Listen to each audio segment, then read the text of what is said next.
Oke, baik. Selamat datang para pendengar. Sebelum kita mulai podcast ini, dari kelompok kita ada si Jeki, ada Chayan, dan Yanto. Jadi di podcast ini kita akan membicarakan mengenai haki ya. Jadi saya akan mulai menanyakan apa itu haki, apa itu haki menurut Jeki.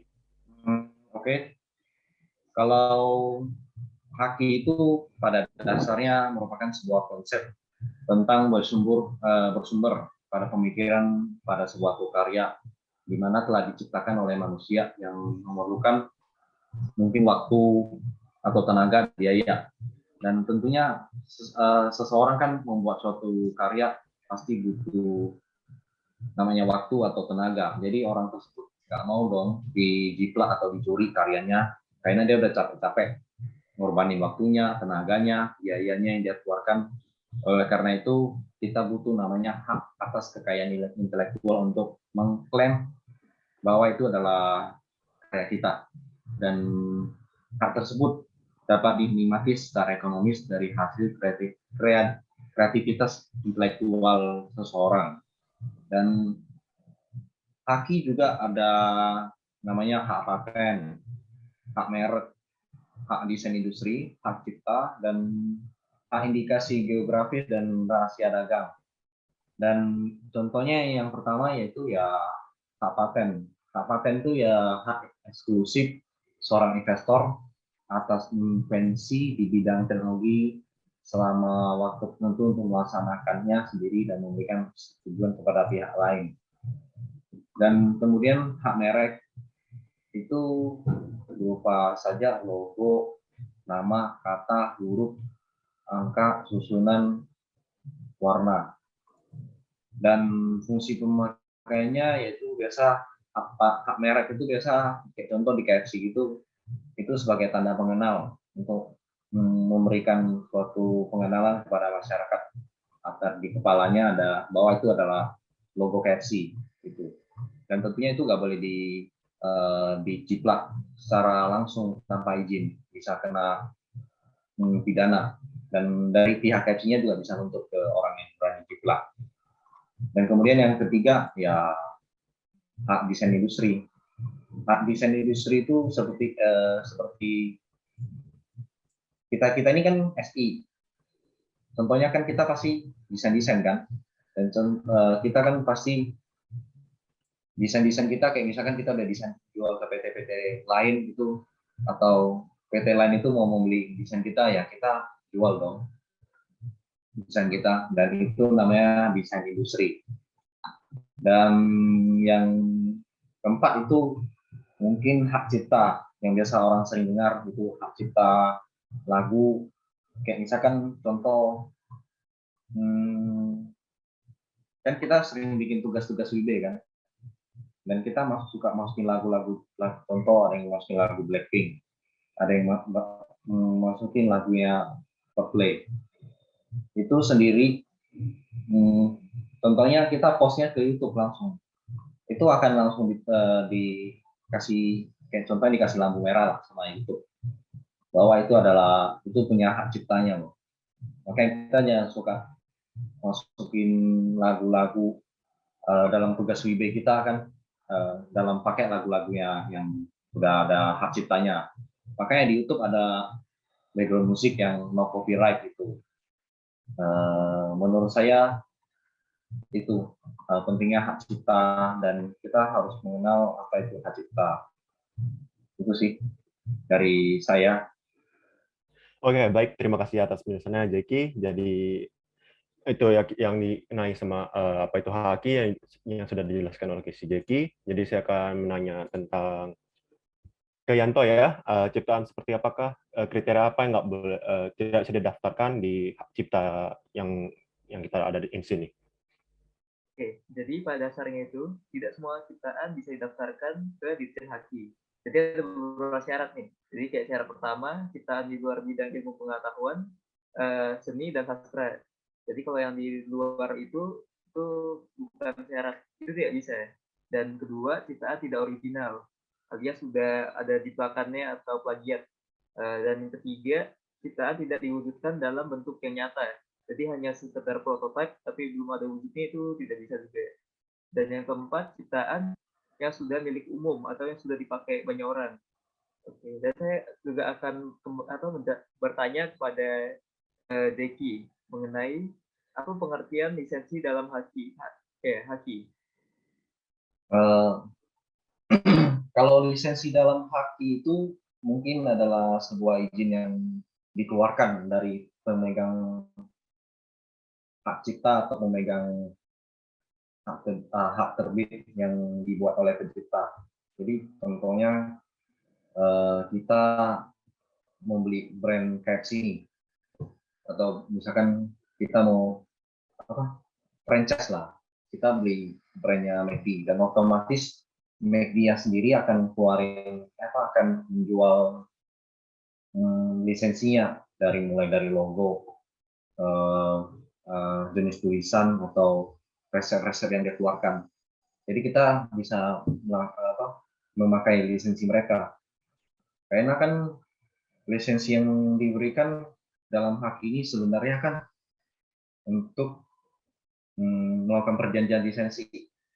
Karena setiap lisensi yang terdapat dalam haki itu biasa dari pencipta lisensi itu dia melakukan pendaftaran ke Direktorat Jenderal Haki. Ya, itu namanya Departemen Haki di Indonesia. Jadi tentunya kalau misalkan ada yang menggunakan izin, itu bisa berakibat mempunyai hukum terhadap pihak ketiga yang dicatat dalam Direktorat Jenderal Haki. Dan perjanjian lisensi yang membuat mereka ketentuan untuk menimbulkan akibat yang merugikan perekonomian Indonesia dan memuat ketentuan untuk mengakibatkan persaingan usaha yang tidak sehat yang dilarang dalam undang-undang kita. Itu sih dari pengertian lisensi dalam haki.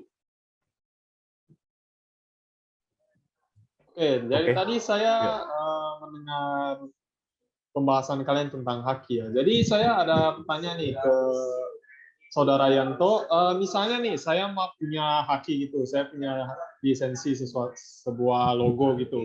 Nah, misalnya saya pengen mengganti warna atau bentuk tulisannya, itu apakah gue harus daftar ulang ke Dijen Hakinya untuk mengklaim bahwa itu adalah hak cipta saya? Oke, Sayan, terima kasih untuk pertanyaannya. Jadi untuk itu sudah diatur oleh undang-undang. Jadi ada undang-undang yang mengatur bahwa sebuah merek harus digunakan untuk jenis barang dan usaha yang sesuai dengan jenis barang atau usaha yang didaftarkan sesuai dengan merek yang sudah didaftar. Dalam undang-undang dijelaskan pula bahwa ketidaksesuaian dalam penggunaan meliputi ketidaksesuaian dalam bentuk penulisan kata atau huruf dan juga penggunaan warna yang berbeda. Jadi dapat disimpulkan bahwa mengacu pada ketentuan ini sangat disarankan kepada pemilik merek untuk mendaftarkan mereknya di Ditjen Haki sesuai dengan tampilan yang sebenarnya atau actual use-nya. Maka jika terjadi perubahan atau tampilan pada merek terdaftar, sebaiknya desain yang baru juga didaftarkan ke Ditjen melalui pengajuan permohonan baru, sehingga merek baru tersebut memperoleh perlindungan yang maksimal, termasuk terhadap risiko penghapusan merek. Kemudian saya juga akan bertanya lagi, ada pertanyaan yang akan saya tanyakan. Apakah sebuah merek dapat hilang dari perlindungannya? Ke Saudara Zeki. Oke. Mungkin kalau merek pada suatu hari, kayak misalkan kita udah bikin suatu brand, kayak misalkan kita buka restoran, dan brandnya udah buka cabang gitu di Batam, dan dapat hilang dari pelindungannya. Bisa saja dihapus dan tidak bisa dilindungi lagi jika merek tersebut digunakan pada jenis barang atau jasa yang tidak sesuai dengan yang didaftarkannya di Dijen Haki. Penghapusan ini biasa berdasarkan prakarsa Dijen Haki yang berdasarkan mungkin keputusan pengadilan yang mengabulkan gugatan penghapusan dari pihak lain nih. Kayak contoh misalkan kasusnya geprek bensu yang awalnya itu dari pihak pengadilan bahwa karena dari awal cerita geprek bensu ini sebenarnya mungkin kita udah tahu kan, geprek bensu ini terjadi di Indonesia dan banyak kali orang yang tahu. Karena ya pemiliknya salah satunya dari artis Indonesia, yaitu Ruben Onsu. Dan sebenarnya ini geprek bensu ini terdapat dua nama. Dan brandnya pun logonya itu agak beda. Ya, yang satu dari keluarganya Bensu, dan satu namanya dari Beni Sujono. Dan pada tahun 2019, pengadilan menyatakan dari pihak Beni Sujono itu menang di pengadilan. Dan kemarin saya lihat di 2001, yang bulan Juli kemarin itu tiba-tiba dari pihak pengadilan atau pihak hakimnya ini menghapus brandnya Bensu. Jadi otomatis mau menghilangkan nama Bensu ini. Entah kenapa dan munculnya polemik tersebut. Dan dari kuasa hukumnya Beni Sujono sendiri pun nggak terima bahwa geprek Bensu ini dihapus. Ya, jadi mungkin itu suatu contoh yang hilang dari pelindungannya. Dan itu sih pihak lain jika terbukti dalam waktu 3 tahun berturut-turut merek yang terdaftar tidak dipakai dalam perdagangan atau jasa, dan merek tersebut bisa aja hilang tiba-tiba gitu, meskipun sudah terdaftar dalam haki. Itu sih menurut saya. Dan oke, mungkin selanjutnya nih, mungkin Cain kan udah tahu yang tadi pemaparan dari Ferdianto masalah pada logonya mau ganti warna atau jenis huruf yang didaftarkan di haki, apakah data ulang nih, karena dalam mengubah warnanya atau jenis hurufnya pada brandnya Cain. Dan aku tanyalah ke Cain, apakah standar besarnya royalti yang harus dibayarkan kepada pencipta atau pemegang hak cipta? Oke, jadi tentang royalti ya, ini mungkin bagi orang-orang yang belum tahu, royalti itu seperti jumlah yang harus kita bayar untuk kita menggunakan hak cipta itu. Misalnya saya mau pakai lagu si ini di video saya harus bayar ke yang punya lagu ini. Jadi ya sebenarnya harganya itu nggak ada standar. Tapi biasanya royalti ini wajib dibayar ke pemegang hak cipta itu berdasarkan kesepakatan kedua pihak. Jadi sepakatnya berapa gitu. Jadi nggak ada harga pastinya, bro.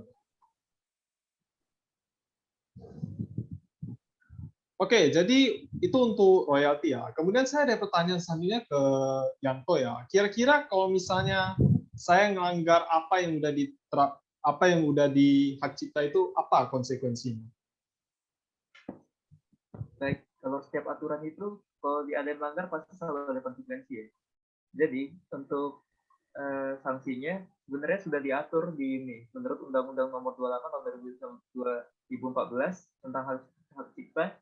Itu bisa disanksi kena pidana, penjara, dan pidana denda juga. Terus juga menurut hukum itu dapat menonaktifkan akses ke konten yang melanggar undang-undang hak cipta yang berlaku.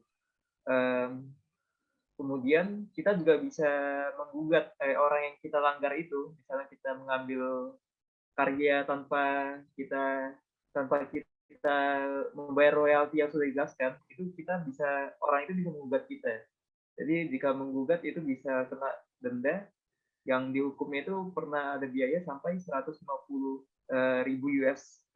US dollar terhadap karya yang dilanggar. Jadi ya bisa balik lagi sih, bisa kena hukum pasal pidana, penjara, dan juga bisa kena denda jika kita melanggar hak cipta ini. Baik. Ya mungkin dari ya ada lanjutkan lagi, Ciki. Mungkin kan kita ini contoh hak ini emang agak rumit sih masalah ceritanya. Ada yang saling ngeklaim karena setiap pihak kan punya cerita dia sendiri, apa yang dia bikin, dan menghabiskan waktu, tenaga, biaya yang dia bikin. Contohnya nih, kayak ada kasus kemarin saya ada baca kasusnya Aqua, cuma saya kurang paham karena kan kasus Aqua ini merupakan sebuah brand dari luar ya, karena kan dari sebelumnya Aqua sendiri emang orang Indonesia pikir bahwa Aqua ini adalah brand Indonesia, tapi nyatanya Aqua ini kan sebenarnya brandnya luar negeri yang dibeli lisensi untuk menjualnya ke Indonesia. Setahu saya sih, gitu. Boleh dijelaskan dari saudara Cayan dan gimana kasus? Karena Aqua ini juga pernah tersangkut hak merek. Gimana menurut Cayan? Oke, jadi Aqua ini kan minuman lah ya, kita udah tahu lah Aqua itu minuman. Dan di Indonesia nih sebenarnya ada banyak gitu minuman yang pakai nama-nama Aqua juga. Contohnya salah satunya yang paling sering yang pernah didengar tuh Aqualiva lah. Aqualiva tuh dulu pas pertama kali keluar kan orang kira-kira wah ini produk baru dari Aqua gitu. Padahal enggak gitu. PT yang ngebuatnya tuh beda jauh gitu. Nah yang menjadi masalah nih Aqualiva nih kayak sengaja gitu. Jadi dia benar-benar dari visual, jenis barang sama gitu. Minuman juga, minuman air putih. Jadi ya Aqua otomatis nggak terima dong. Masa hal yang dia susah-susah buat, susah-susah dia mendapatkan hak ciptanya ditiru gitu aja. Jadi ya setelah pihak Aqua menggugat pihak Aqualiva, yang Mahkamah Agung memutuskan bahwa Aqualiva ini memang punya etikan yang tidak baik gitu dengan menggunakan popularitas Aqua gitu. Misalnya kalau ada Aqualiva kena masalah kan takutnya yang dituduh malah Aqua aslinya. Ya itulah kira-kira pendapat saya tentang kasus Aqua. Oke, mungkin Aqualiva ini saya sendiri pun nggak pernah dengar karena setahu saya kan Aqua yang saya tahu cuma masalah kasus hak merek dan sendiri kasih tahu. Oke. Ya, mungkin dari situ aja, dari pembicaraan kami mengenai haki ya. Sampai sini, dari sini aja, para pendengar. Terima kasih kepada Jeki, Cayan, dan Kelvianto, dan sudah mendengar sama saya, Dion. Terima kasih. Oke.